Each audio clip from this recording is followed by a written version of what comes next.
Bom, pessoal, espero que todo mundo esteja bem.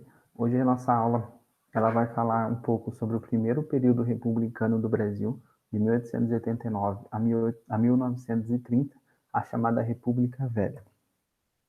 A República Velha ela pode ser dividida entre a República da Espada, que é esse primeiro período de 1889 a 1894, e a República das Oligarquias, de 1894 a 1930. A República da Espada ela vai ser uma república positivista, com poder centralizado, né, o poder concentrado nas mãos do presidente. E essa vai ser uma postura adotada principalmente pelos militares. Já essa República das Oligarquias, da política do café com leite, vocês vão ver, ela vai ser uma república liberal, ou seja, ela vai adotar um federalismo descentralizado, com maior autonomia para os estados, para os governadores dos estados, e ela vai ser dominada pelos cafeicultores paulistas e mineiros na República do Café com Leite. Bom, assim que é proclamada a República no Brasil, o Brasil vai passar por um período de reorganização das suas instituições, chamado governo provisório, com a administração do Marechal Deodoro da Fonseca. Dentre as ações desse governo provisório, né, a gente pode destacar o banimento da família real, ou seja, o cancelamento também de todas as instituições vinculadas ao Império, né, à família real, à corte, a abolição dos cargos de Conselho de Estado e do cargo de senador vitalício, que eram também cargos ligados aí ao poder imperial, a separação entre igreja e Estado, com a consolidação também do casamento civil. Houve também uma grande naturalização dos imigrantes que aqui estavam, principalmente de italianos e de alemães. E a gente vai ter aqui a nova bandeira provisória, né, que ela é muito parecida com a de outro país aí, muito influenciada também, né? E a gente vai ter uma Assembleia Constituinte, a convocação, então, de uma Assembleia Constituinte para fazer a Constituição do país. Bom, na economia, o ministro da Fazenda, em 1890, o Rui Barbosa, ele vai lançar um projeto econômico chamado do encilhamento. Qual que vai ser o objetivo? O objetivo aqui vai ser a criação de um desenvolvimento, fomentar um desenvolvimento industrial e aumentar os recursos financeiros em circulação. Lembrando que era um período de transição de mão de obra entre a mão de obra escrava e agora a mão de obra assalariada, então a gente não tinha muita moeda em circulação. E o que ele decide fazer? A emissão da moeda. Ele decide imprimir dinheiro, né, nos termos atuais, a emissão da moeda, só que isso vai gerar, surpreendentemente para ele, né, vai gerar graves consequências para a economia brasileira, com uma alta inflação, um custo de vida, então, muito alto agora para a população brasileira, uma desvalorização da moeda, uma desvalorização do país no cenário exterior, né? E essa vai ser as graves consequências desse projeto do encilhamento. Além disso, ocorre um surto de indústrias fantasmas, né? O cidadão vai lá, fala para o governo que precisa de tanto dinheiro e tal, por causa dessa indústria fantasma, recebe os recursos para o desenvolvimento industrial, só que não existe nenhuma indústria, uma empresa de fachada, é uma empresa fantasma. Bom, feita a Assembleia Constituinte, em 1891, muito influenciada na Carta Constitucional norte-americana, surge então a Constituição dos Estados Unidos do Brasil, promulgada aí, em 26 de fevereiro de 1891 pelo Congresso no Rio de Janeiro. Bom, o que a Constituição vai fazer? Ela vai garantir aquelas ações que já haviam sido tomadas lá desde o governo provisório, 2 anos atrás, ou seja, o federalismo, né, que é a autonomia dos estados, a separação também entre igreja e Estado, a divisão dos poderes entre legislativo, executivo e judiciário, e quanto às eleições, a gente vai ter um voto universal masculino, que ele não é mais aquele voto censitário, como era antes no período do Império, além do que vamos ter eleições diretas para presidente. No entanto, o voto ele exclui mulheres menores de 21 anos, analfabetos, padres e soldados. Além disso, o voto nesse período ele não era secreto, ele era um voto aberto, o que abre uma certa margem para um controle das oligarquias do pleito, para uma fraude nas eleições, e a gente vai ver que aconteceu muito isso nesse período de república. Bom, após a Constituição, vai ter uma fase constitucional, então, né, do governo Marechal Deodoro da Fonseca, e essa fase ela vai ficar marcada por um atrito entre o presidente, que não gostava muito de oposição, não gostava muito dessa questão da democracia, e o parlamento, que era formado majoritariamente pelos interesses dos cafeicultores, principalmente do Sudeste.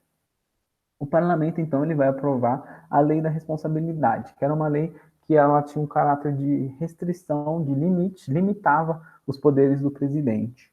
E o Deodoro, muito insatisfeito com essa lei, ele vai pegar e simplesmente fechar o Congresso e decretar estado de sítio. Essa ação do Marechal Deodoro da Fonseca, ela vai gerar reação de diversos setores, como os cafeicultores, setores do exército, enfim, diversos setores da sociedade, diversos setores da elite brasileira, e ele vai pressionar muito o Marechal, que vai renunciar do cargo em novembro de 1891, e quem vai assumir é esse carinha aqui nada simpático, que é o Floriano Peixoto. O governo Floriano Peixoto, também autoritário, ele recebe forte oposição, inclusive a partir da posse dele, né? Porque a Constituição ela previa que na ausência ou na renúncia do presidente seriam convocadas novas eleições. Só que o que o Floriano vai alegar? Ele vai alegar que o que a Constituição diz é sobre os presidentes eleitos. E o Deodoro da Fonseca ele não era um presidente eleito. Então ele tinha todo o direito de exercer a função, e ele vai exercer essa função até 1894, ele vai cumprir esse mandato. E ele vai, muito por conta disso, ter uma forte oposição. Ele não era unanimidade, ele vai continuar tendo uma forte oposição por ser essa figura autoritária, essa figura mais centralizadora. Um importante manifesto, uma importante oposição ao governo de Floriano Peixoto é o Manifesto dos 13, onde o Manifesto dos 13 generais, eles vão enviar essa carta, esse manifesto, exigindo a convocação de novas eleições. Em 1893, ainda durante esse governo, o sul do país ele foi palco de um dos episódios mais violentos ocorridos em solo brasileiro durante a República, a Revolução Federalista. E o que foi essa Revolução Federalista ocorrida no sul do país, né, não só no Rio Grande do Sul, de 1893 a 1895? O sul ele era comandado politicamente por dois grupos. Tinha o PRR, Partido Republicano Rio-Grandense, liderado por Júlio de Castilho, que eram defensores do ideal positivista, dessa centralização do poder. Enquanto isso, tínhamos o PF, que é o Partido Federalista, defendendo um projeto mais descentralizado, mais liberal. O atrito entre esses dois grupos vai gerar uma guerra civil, quando os federalistas eles vão pegar em armas contra o governo estadual, eles vão chegar, inclusive, a ocupar os estados do Rio Grande do Sul, Santa Catarina e Paraná. Floriano Peixoto ele vai apoiar as tropas de Júlio de Castilhos, porque eles tinham essa aliança ideológica, né? E os federalistas eles vão se declarar anti-florianos, né? Eles vão se declarar contrários, oposição ao presidente da República. E essa revolução ela vai ter como saldo a morte de mais de 5.000 pessoas, sendo muitas dessas pessoas degolados assim que capturados pelas tropas inimigas, né? E as atitudes repressoras do Floriano, elas vão ser responsáveis por duas homenagens, entre aspas, né? O tratamento do Marechal, ele vai ser tratado como Marechal de Ferro, exatamente por conta desse caráter autoritário e por conta dessa forte repressão existente no seu governo. E além disso, o nome da capital de Santa Catarina, ela passa a se chamava Desterro, e agora ela passa a se chamar Florianópolis.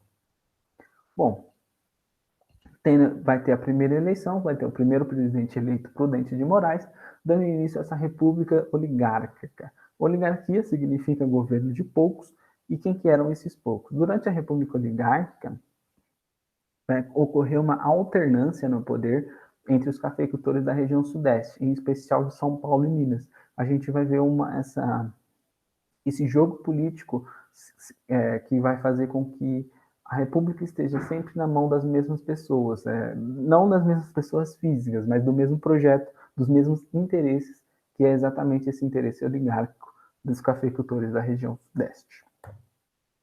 Bom, economicamente, o país precisava solucionar, né, resolver aquela crise gerada pelo encilhamento lá, né, do projeto de Rui Barbosa, e uma dessas ações vai ser o FAO de Loa, em 1898, que vai ser um acordo econômico externo. O que o Brasil vai fazer? Ele vai renegociar a sua dívida, essa sua dívida, né, a dívida que ele tem com o exterior, mas a partir que ele renegocia, ele vai fazer um novo empréstimo. E esse empréstimo ele vai ter 13 anos para começar a pagar e 63 anos para ter uma quitação completa. No entanto, para fazer isso, o país precisou deixar algumas garantias. E ele deixa a alfândega do Rio de Janeiro e a estrada de ferro central do Brasil. O café, ele continua sendo o principal produto de exportação, assim como foi no segundo reinado, aquela expansão cafeeira, né? Ela vai manter o café como o principal produto do Brasil, o principal fonte da economia brasileira, por conta exatamente disso. E a atividade cafeeira ela vai se expandir pelo Sudeste até a crise de 29, até a quebra da Bolsa de Valores. No entanto, essa expansão ela não significa sempre estabilidade para quem é do setor, não, porque não houve muito planejamento. Então, o que acontece? Acontece uma expansão desenfreada da produção, que não era acompanhada de uma expansão do mercado consumidor, ou seja, se produzia muito, muito mais do que se consome café, e esse produto começa a ter em excesso no mercado. Muitas soluções começam a ser pensadas, no entanto, a solução que vai ser tomada vai vir a partir do Convênio de Taubaté, em 1906. O Convênio de Taubaté ele foi um plano de valorização artificial do café. Foi um plano do governo. O que ia acontecer? O governo ele comprava o excedente do café e estocava. Mas o que acontecia na prática? Por que ele fazia isso? Porque ele ia estocar para manter o preço estável. Ok. Mas na prática, o que acontecia? O país ele se endividou e ele aumentou a sua dependência com o exterior. Por quê? Porque esse café ele estragava e o governo esperava os preços voltarem ao normal, a procura pelo produto voltar ao normal, para ele poder vender. Mas isso nunca acontecia, o café estragava e o governo é quem tinha que arcar com os prejuízos. Outro produto fundamental para a economia brasileira na República Oligárquica foi a borracha. E a borracha ela foi fundamental na segunda Revolução Industrial, porque ela era mão de obra não, matéria-prima para o pneu, para o automóvel, enfim. E a região amazônica ela se destacou, né, pela quantidade de seringueiras, né, que tem na região, e isso gerou um fluxo imigratório para a região amazônica, né? Em especial o Nordeste, as pessoas assoladas pela seca nordestina, elas iam para a Amazônia. E isso vai virar um desenvolvimento, uma modernização das cidades do Norte, e que vão se desenvolver, só que esse surto, né, da borracha, esses lucros da borracha, eles vão ser efêmeros, eles vão ter uma queda, e essa decadência está associada à produção inglesa em larga escala nas colônias asiáticas, começaram a competir com o produto brasileiro, a vender mais barato, e o Brasil perdeu nessa briga aí. E além da borracha, nesse período também se destacou pela exportação de açúcar, cacau e couro.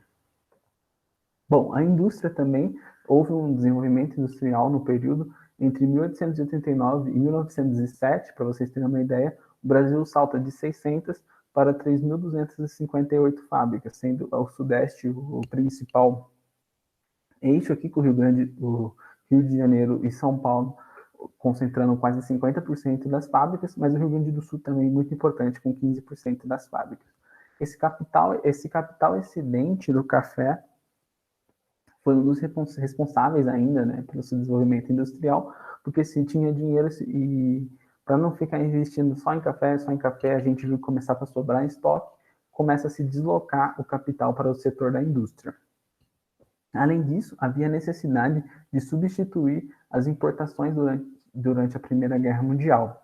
Então, esses são os fatores que levaram a um desenvolvimento industrial. Além disso, a gente tinha aqui a mão de obra ela predominantemente imigrante, e a indústria predominante era de bens de consumo não duráveis, principalmente de tecidos e alimentos. Bom, a gente vai continuar aqui daqui a pouquinho, vou encerrar o vídeo aqui, para não ficar muito longo, e a gente já volta.